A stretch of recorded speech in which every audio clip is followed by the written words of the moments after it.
આજે આપણે ખરેખર આલ્કોહોલ ફિનોલ ઇથરનું ચેપ્ટર સ્ટાર્ટ કરીએ છીએ અને આ ચેપ્ટરમાંથી બોર્ડમાં 4 માર્કના એમસીક્યુ અને 3 માર્કનો કોઈ ક્વેશ્ચન પૂછાય અથવા 2 માર્કના 2 સબ્જેક્ટિવના લેવલના ક્વેશ્ચન પણ પૂછાતા જોવા મળે. તો વિદ્યાર્થી મિત્રો, આ ચેપ્ટરનું ઇમ્પોર્ટન્ટ વધારે મહત્વ છે કારણ કે ચેપ્ટર લોંગ છે, 3 વિભાગમાં વહેંચાયેલું છે. તો પહેલી વસ્તુ આપણે પ્રસ્તાવનાથી સ્ટાર્ટ કરીએ કે ભાઈ આલ્કોહોલ જે સંયોજનો છે એ આલ્કોહોલ સંયોજનો ખરેખર પ્રક્ષાલકો જેને ડિટર્જન્ટ કહેવાય, ત્યાર પછી ફિનોલ જીવાણુનાશી અને ખાસ કરીને ઇથર એ સુગંધીદાર પદાર્થોની બનાવટના મૂળ સંયોજનો છે. આપણે એવું ધ્યાનમાં રાખીશું, બરાબર છે. એ પ્રસ્તાવનાના મુદ્દાની અંદર આવતું જોવા મળે. બીજું, આપણા રોજિંદા જીવનમાં લાકડાનું જે ફર્નિચર હોય એને પોલિશ મારવા માટે વપરાતું સ્પિરિટ એ બીજું કોઈ નથી, ઇથેનોલ છે. આ સિવાય આલ્કોહોલનો બીજો ક્યાં ઉપયોગ થાય છે તો એ જનરલી ખાસ કરીને ખાદ્ય શર્કરા, ત્યાર પછી કોટન જેને રૂ કહેવાય છે તે, અને આપણે જે કાગળનો યુઝ કરીએ છીએ એની બનાવટમાં પણ આલ્કોહોલનો ઉપયોગ થતો જોવા મળે. આપણે એવું ધ્યાનમાં રાખીશું. તો આપણે પહેલા આલ્કોહોલની ડેફિનેશન ઉપર ફોકસ કરીશું. તો આલ્કોહોલની જે ડેફિનેશન છે એ ડેફિનેશનને આપણે આ રીતે સમજવાનું થશે. તો આપણે 11થમાં હાઇડ્રોકાર્બન ચેપ્ટર શીખીને આવેલા છે. તો એ હાઇડ્રોકાર્બનનું વર્ગીકરણ આપણે 2 વિભાગમાં કરેલું, બરાબર યાદ હોય તો. એક એરોમેટિક હાઇડ્રોકાર્બન અને બીજું એલિફેટિક હાઇડ્રોકાર્બન.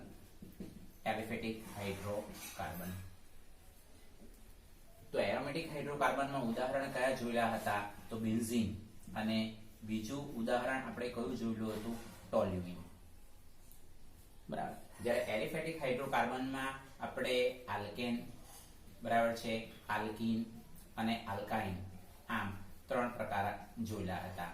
આલ્કેનનું સામાન્ય સૂત્ર CnH2n+2 અને આલ્કીનનું સામાન્ય સૂત્ર CnH2n અને આલ્કાઇનનું CnH2n-2. આ ટાઈપનું એલિફેટિક હાઇડ્રોકાર્બનના અણુસૂત્રો જોયા હતા. આપણે એવું ધ્યાનમાં રાખીશું.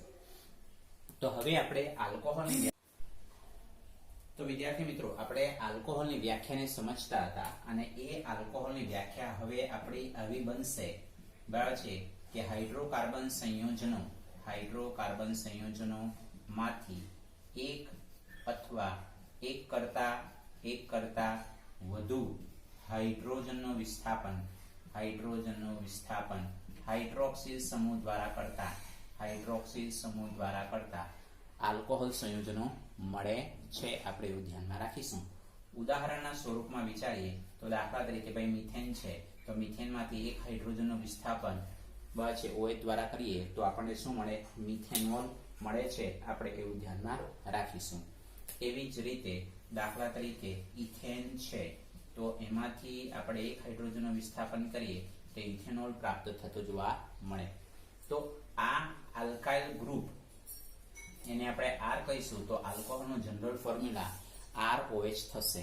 તો હવે આ R જે છે એ R ખાલી આલ્કાઇલ જ હોય એવું જરૂરી નથી. આલ્કાઇલ હોઈ શકે, આલ્કિનાઇલ હોઈ શકે, બરાબર છે, અથવા આલ્કાઇનાઇલ હોઈ શકે અથવા એરાઇલ આલ્કાઇલ હોઈ શકે. ધ્યાનમાં રાખીશું. તો આલ્કાઇલ એટલે અહીંયા મિથાઇલ ઇથાઇલ આવી ગયું, બરાબર છે. હવે આલ્કિનાઇલ એટલે કે દાખલા તરીકે CH2 આ ઇથીન છે. ઇથીનમાંથી એક હાઇડ્રોજનનું આપણે વિસ્થાપન કરીએ તો CH2 આમ મળશે. તો આ તમારું આલ્કિનાઇલ ગ્રુપ થઈ ગયું જોવા મળે. MCQ માં આપણને એવું પૂછે કે આલ્કાઇલ આલ્કોહોલનું સામાન્ય સૂત્ર શું? તો આલ્કેનનું આ છે, તો એમાંથી એક આપણે હાઇડ્રોજન ઓછો કરીએ છીએ CnH2n+1OH. આલ્કેનમાંથી એક હાઇડ્રોજન ઓછો કરીએ છીએ, તેની જગ્યાએ OH લખીએ છીએ, એટલે CnH2n+1OH એ સામાન્ય સૂત્ર કોનું થશે? આલ્કાઇલ આલ્કોહોલનું સામાન્ય સૂત્ર થશે. એવી રીતે આલ્કિનાઇલ આલ્કોહોલનું સામાન્ય સૂત્ર શું થશે? તો CnH2n-1OH એ આલ્કિનાઇલ આલ્કોહોલનું સામાન્ય સૂત્ર થશે. આપણે એવું ધ્યાનમાં રાખીશું. એવી જ રીતે આલ્કાઇનાઇલ આલ્કાઇનાઇલનો મતલબ શું થશે? દાખલા તરીકે તમારી પાસે આ એસિટિલિન છે. એસિટિલિનમાંથી એક હાઇડ્રોજનનું વિસ્થાપન આપણે હાઇડ્રોક્સિલ ગ્રુપ દ્વારા કરીએ તો આ આલ્કાઇનાઇલ બસ આલ્કોહોલ આપણને પ્રાપ્ત થતું જોવા મળે. આપણે એવું ધ્યાનમાં રાખીશું. બરાબર છે. અને છેલ્લું છે એરાઇલ આલ્કાઇલ. તો એરાઇલ આલ્કાઇલ એટલે આ છે તમારું ટોલ્યુઇન. તો ટોલ્યુઇનમાં benzene ring aryl CH3 alkyl group. તો આપણને શું મળશે? તો આપણને ખરેખર CH2OH આ રીતે પ્રાપ્ત થતું જોવા મળે. એટલે આ એરાઇલ, આ આલ્કાઇલ અને આલ્કોહોલ આપણે આવી રીતે ધ્યાનમાં રાખવાનું થશે. તો આ કોની વ્યાખ્યા થઈ ગઈ વિદ્યાર્થી મિત્રો? આ આલ્કોહોલ સંયોજનની વ્યાખ્યા થઈ ગઈ, જ્યાં R સામાન્ય, ROH સામાન્ય સૂત્ર થશે, જેમાં R બરાબર આલ્કાઇલ, આલ્કિનાઇલ, આલ્કાઇનાઇલ અથવા એરાઇલ આલ્કાઇલ. આપણને આ ટાઈપના બંધારણીય સૂત્રો આલ્કોહોલની અંદર આપણને જોવા મળશે. આપણે આ ધ્યાનમાં રાખવાનું થશે. હવે આપણે ફિનોલની ડેફિનેશનને સમજીશું. તો ફિનોલ છે શું? તો ફિનોલ માટેની જ્યારે આપણે વાત કરીએ તો કે ભાઈ ફિનોલ એટલે એરોમેટિક જે હાઇડ્રોકાર્બન છે, એ એરોમેટિક હાઇડ્રોકાર્બન માં સીધું હાઇડ્રોજનનું જે વિસ્થાપન છે બસ એ હાઇડ્રોક્સિલ ગ્રુપ દ્વારા કરવામાં આવતું જોવા મળે. જેમ કે આપણે ફિનોલની એક્ઝેક્ટ ડેફિનેશન, એરોમેટિક હાઇડ્રોકાર્બન માના હાઇડ્રોજનનું વિસ્થાપન હાઇડ્રોક્સિલ સમૂહ દ્વારા કરતા બસ ફિનોલ સંયોજન આપણને પ્રાપ્ત થતું જોવા મળે. આપણે એવું ધ્યાનમાં રાખીશું. કેવી રીતે? દાખલા તરીકે આપણી પાસે આ બેન્ઝીન છે. તો બેન્ઝીનમાંથી કોઈ પણ હાઇડ્રોજનનું વિસ્થાપન હાઇડ્રોક્સિલ સમૂહ દ્વારા કરીએ તો ફિનોલ પ્રાપ્ત થતું જોવા મળે. એટલે ફિનોલનું સૂત્ર તમે આવું લખો તો પણ ચાલે, બસ આમ લખો તો પણ ચાલે. ફિનોલનું સામાન્ય સૂત્ર EROH આપણે એવું લખી શકીએ. હવે માની લો કે તમારી પાસે આવું કોઈ વિસ્થાપિત બેન્ઝીન છે, આ ક્લોરોબેન્ઝીન છે, અને ક્લોરોબેન્ઝીન માંથી બાકીના જે કાર્બન છે તેમાંથી એક હાઇડ્રોજનનું વિસ્થાપન OH દ્વારા કરીએ તો આપણને બસ મેટાક્લોરોફિનોલ આપણે પ્રાપ્ત થતો જોવા મળે. આપણે એવું ધ્યાનમાં રાખીશું. એવી રીતે દાખલા તરીકે આ તમારું નાઇટ્રોબેન્ઝીન છે અને એ નાઇટ્રોબેન્ઝીનમાં બસ આ રીતે તો ઓર્થોનાઇટ્રોફિનોલ કમ્પાઉન્ડ પ્રાપ્ત થતો જોવા મળે. આપણે એવું ધ્યાનમાં રાખીશું. ત્યાર પછી ઈથર એટલે આલ્કોહોલ અથવા ફિનોલ માના OH માંથી હાઇડ્રોજનનું જે વિસ્થાપન છે એ આલ્કાઇલ અથવા એરાઇલ ગ્રુપ દ્વારા કરવામાં આવે તો આપણને ઈથર સંયોજન પ્રાપ્ત થતું જોવા મળે. આપણે એવું ધ્યાનમાં રાખી શકાય. કેવી રીતે? તો દાખલા તરીકે તમારી પાસે ઇથેનોલ છે. તો હવે ઇથેનોલમાંથી હાઇડ્રોજનનું જે વિસ્થાપન છે એ હાઇડ્રોજનનું વિસ્થાપન હું મિથાઇલ ગ્રુપ દ્વારા કરું તો આ મને ઇથાઇલ મિથાઇલ ઇથર સંયોજન પ્રાપ્ત થતું જોવા મળે. ઇથાઇલ મિથાઇલ ઇથર કેવી રીતે નામ આવે છે પછીના લેક્ચરમાં શીખવાના જ છે.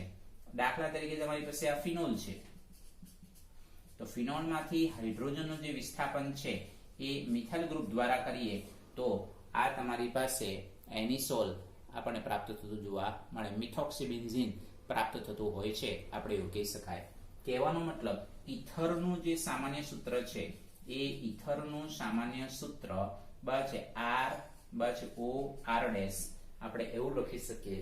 આ આલ્કાઇલ ગ્રુપ એક સરખા પણ હોઈ શકે, જુદા જુદા પણ હોઈ શકે, અથવા બસ તમે આમ પણ લખો તો પણ ચાલે. ER-OR એમ લખીએ તો પણ ચાલે, અથવા આપણે એવી પણ પોસિબિલિટી રહે R-O બસ AR અથવા બસ બંને એરાઇલ ગ્રુપ હોય તો પણ ઈથર પોસિબલ છે. આપણે એવું ધ્યાનમાં રાખવાનું થાય.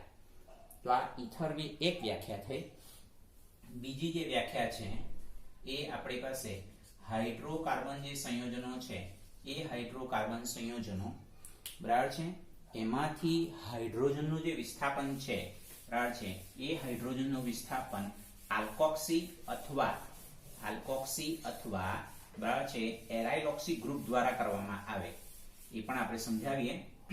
વ્યાખ્યા ટેક્સ્ટ બુકમાં આપેલી છે. હાઇડ્રોકાર્બન સંયોજનોમાંથી હાઇડ્રોજનનું વિસ્થાપન આલ્કોક્સી, બરાબર છે, આલ્કોક્સી એટલે OR આપણે એમ કહેવાય. અને એરાઇલ ઓક્સી નો મતલબ એવો થશે OR દ્વારા કરવામાં આવે તો આપણને ઇથર સંયોજન પ્રાપ્ત થતું જોવા મળે. આપણે એવું ધ્યાનમાં રાખી શકાય. દાખલા તરીકે આપણી પાસે ઇથેન છે. હવે આ ઇથેન છે તો એ ઇથેનમાંથી એક હાઇડ્રોજનનું વિસ્થાપન આલ્કોક્સી ગ્રુપ એટલે OR એટલે આટલું OR થઈ જશે. માની લો કે આ જ હાઇડ્રોજનનું વિસ્થાપન બરાબર છે OAR એટલે OC6H5 તો પણ ઇથર સંયોજન પ્રાપ્ત થતું જોવા મળે. આપણે એવું ધ્યાનમાં રાખી શકાય. બરાબર છે. તો આ એક્ઝેક્ટ ઇથરની ડેફિનેશન, બે વ્યાખ્યાઓને આપણે ધ્યાનમાં રાખીશું. બીજી અગત્યની બાબત એ થશે કે આલ્કોહોલ અને ઇથર એકબીજાના ક્રિયાશીલ સમૂહ સમઘટકો છે. ક્રિયાશીલ સમૂહ સમઘટકો છે. આપણે એવું ધ્યાનમાં રાખીશું. એનું ઉદાહરણ આપીએ. બરાબર છે કે દાખલા તરીકે આ તમારી પાસે ઇથેનોલ છે, આ ઇથેનોલ છે તો આપણે CH3OCH3 જો બંનેનું સૂત્ર C2H6O છે પણ બંને એકબીજાના ક્રિયાશીલ સમૂહથી જુદા પડે છે. આ હાઇડ્રોક્સિલ ગ્રુપ છે, આ તમારું ઇથર છે. બરાબર છે. એટલે ક્રિયાશીલ સમૂહથી એકબીજાથી અલગ પડતા જોવા મળે. આવા તો ઘણા બધા તમે ઉદાહરણ આપી શકો. દાખલા તરીકે પ્રોપેનોલ છે અને CH3O CH2CH3 આવું આપણે કમ્પાઉન્ડ પ્રાપ્ત થતું જોવા મળે. તો આમાં પણ તમે જુઓ અણુસૂત્ર સેમ થશે, ફંક્શનલ ગ્રુપ અલગ પડશે એટલે તેઓ એકબીજાના ક્રિયાશીલ સમૂહ સમઘટકો છે. આપણે એવું ધ્યાનમાં રાખવાનું થશે. તો આ તમારે નોટમાં લખવાનું છે, એની PDF ફાઇલ આપણે મોકલીશું. બરાબર છે. તો આ એક મુદ્દો આપણે કન્સિડર કરવાનો થશે. હવે સૌથી મહત્વનો મુદ્દો આલ્કોહોલનું વર્ગીકરણ, એને આપણે ધ્યાનમાં રાખવાનું છે કે ભાઈ આલ્કોહોલનું વર્ગીકરણ કેવી રીતે કરી શકાય. તો એના માટે આપણે હેલો આલ્કેનના વર્ગીકરણને યાદ કરવું પડે. હેલો આલ્કેનનું વર્ગીકરણ અને આલ્કોહોલનું વર્ગીકરણ એક સરખું છે. આપણે એવું ધ્યાનમાં રાખીશું. તો આલ્કોહોલનું જે વર્ગીકરણ છે એ આલ્કોહોલનું વર્ગીકરણ ને આપણે બે વિભાગમાં કરી શકીએ. એક છે હાઇડ્રોક્સિલ સમૂહની સંખ્યાને આધારે અને બીજું સંકરણના આધારે. તો હવે હાઇડ્રોક્સિલ સમૂહને આધારે એટલે કે મોનોહાઇડ્રિક આલ્કોહોલ બરાબર છે. એટલે દાખલા તરીકે CH3OH એટલે આમાં એક જ હાઇડ્રોક્સિલ ગ્રુપ છે એટલે આપણે એને મોનોહાઇડ્રિક આલ્કોહોલ કહેવાય. એવું બીજું ઉદાહરણ લખવું હોય તો CH3CH2OH એમાં પણ એક જ હાઇડ્રોક્સિલ ગ્રુપ છે એટલે મોનોહાઇડ્રિક આલ્કોહોલ કહેવાય. ડાયહાઇડ્રિક આલ્કોહોલ એનું ઉદાહરણ આપણે લખવું હોય ડાયહાઇડ્રિક આલ્કોહોલ કે જેમાં હાઇડ્રોક્સિલ ગ્રુપની સંખ્યા બસ આપણે 2 જેટલી પ્રાપ્ત થતી જોવા મળે. આપણે એવું ધ્યાનમાં રાખી શકાય. CH2OH single bond CH2OH. અને થર્ડમાં ટ્રાયહાઇડ્રિક આલ્કોહોલ, ટ્રાયહાઇડ્રિક છે આલ્કોહોલ. તો એના માટે બી આપણે ઉદાહરણ લખીએ HOCH2 CHOH single bond CH2OH. તો આ ટ્રાયહાઇડ્રિક આલ્કોહોલનું એક્ઝામ્પલ થઈ ગયું જોવા મળે. ત્યાર પછી સંકરણને આધારે આપણે સ્પષ્ટતા કરીએ તો ખાસ કરીને એમાં બે વિભાગ પડતા જોવા મળે. sp3 સંકરણને આધારે અને sp2 સંકરણને આધારે. હવે sp3 સંકરણને આધારે એમાં વળી પાછા 3 પ્રકાર પડતા હોય છે. એમાં આવે છે પહેલું આલ્કાઇલ આલ્કોહોલ. એટલે એ આલ્કાઇલ આલ્કોહોલમાં કેવું છે કે ભાઈ CH3CH2OH એટલે એ પ્રાથમિક આલ્કોહોલ કહેવાય અને એમાં હાઇડ્રોક્સિલ ગ્રુપ ધરાવતો જે કાર્બન છે એ સિંગલ બોન્ડ સાથે જોડાયેલો છે. એટલે sp3 સંકરણ ધરાવે એ કન્ફર્મ થઈ ગયું અને આ પ્રાથમિક આલ્કોહોલ છે કારણ કે હાઇડ્રોક્સિલ સમૂહ ધરાવતો કાર્બન અન્ય એક જ કાર્બન સાથે જોડાયેલો છે. એવી જ રીતે CH3CHOH સિંગલ બોન્ડ CH3 તો આ તમારો દ્વિતીયક આલ્કોહોલ થઈ જશે કારણ કે હાઇડ્રોક્સિલ સમૂહ ધરાવતો કાર્બન કેટલા કાર્બન સાથે જોડાયેલો છે? 2 કાર્બન સાથે જોડાયેલો છે. અને ત્યાર પછી ત્રીજું ઉદાહરણ તૃતીયક આલ્કોહોલનું કે હાઇડ્રોક્સિલ સમૂહ ધરાવતો કાર્બન અન્ય કેટલા કાર્બન સાથે જોડાયેલો છે? 3 કાર્બન સાથે જોડાયેલો છે, એટલે તૃતીયક આલ્કોહોલનું ઉદાહરણ આપણને પ્રાપ્ત થશે. એટલે sp3 સંકરણને આધારે આલ્કોહોલ સંયોજનનું વર્ગીકરણમાં પહેલું આલ્કાઇલ આવશે, પછી બીજું આવશે એલાઇડિક. એલાઇડિક બસ આલ્કોહોલ. તો એલાઇડિક આલ્કોહોલ કોને કહેવાય? તો sp3 સંકરણ ધરાવતું કાર્બન જે હાઇડ્રોક્સિલ સમૂહ ધરાવે છે તે દ્વિબંધ ધરાવતી પ્રણાલી સાથે જોડાયેલો હોય. દ્વિબંધ ધરાવતી પ્રણાલી સાથે જોડાયેલો હોય. જેમ કે આપણે અહીંયા એક્ઝામ્પલ આપેલું છે CH2 double bond CH single bond CH2OH. તો અહીંયા તમે જુઓ ખાસ કરીને તો આ હાઇડ્રોક્સિલ સમૂહ ધરાવતો કાર્બન સિંગલ બોન્ડથી જોડાયેલો છે એટલે sp3 સંકરણ ધરાવે. પણ એલાઇડિક આલ્કોહોલ કેમ કહેવાય? આ દ્વિબંધ ધરાવતી પ્રણાલી સાથે જોડાયેલો છે એટલા માટે.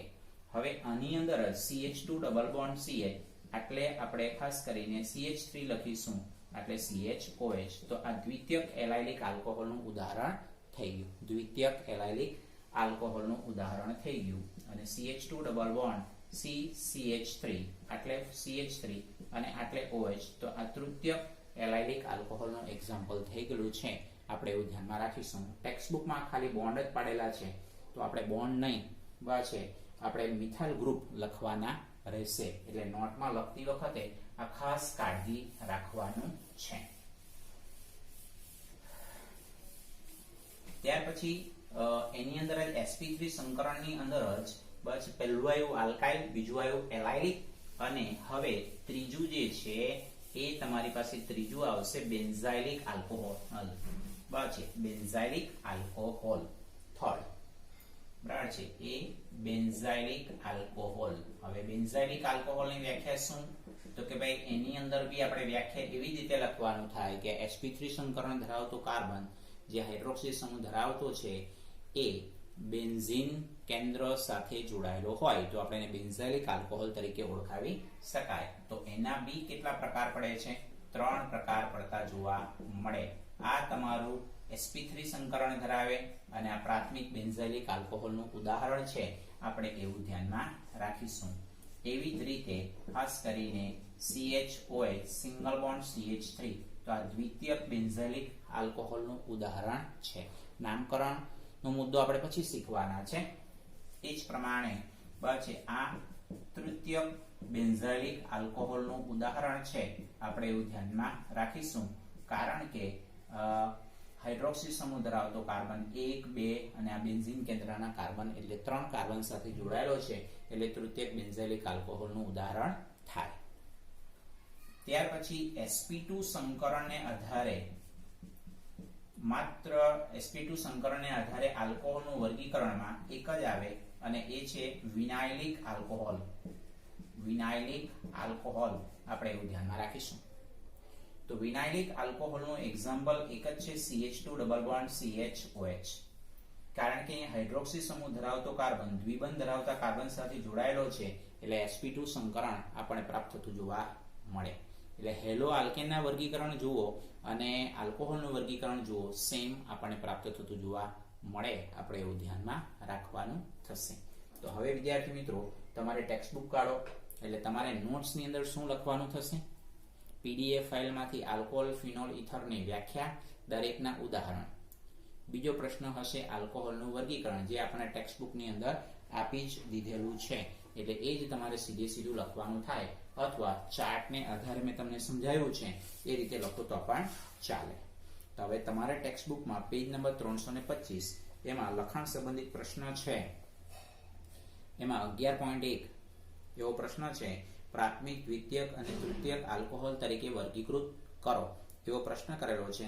તો ખરેખર એમાં 6 બંધારણ આપેલા છે જેમાં પહેલું બંધારણમાં હાઇડ્રોક્સિલ સમૂહ ધરાવતો કાર્બન એક જ કાર્બન સાથે જોડાયેલો એટલે પહેલું, બીજું અને ત્રીજું પ્રાથમિક આલ્કોહોલના ઉદાહરણ છે. ચોથું અને પાંચમું દ્વિતીયક આલ્કોહોલનું ઉદાહરણ છે અને છઠ્ઠું બંધારણ એ તૃતીયક આલ્કોહોલનું ઉદાહરણ છે.